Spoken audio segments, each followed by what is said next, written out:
These are two of the most common questions from people learning to handstand. Where should I put my hands, and where should I be looking?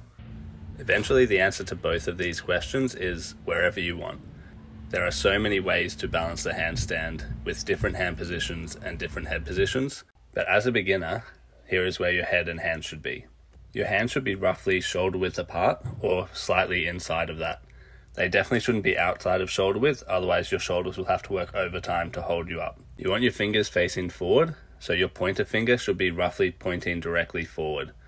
You definitely don't want your hands turned inwards, and you don't want them too far outwards. A little bit of external rotation is okay, but once they're too far out, the fingers won't be able to help you balance. And lastly, your fingers should be pressing into the floor.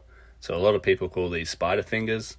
You can get this grip by imagining that you're trying to grab a door handle or grip something on the floor.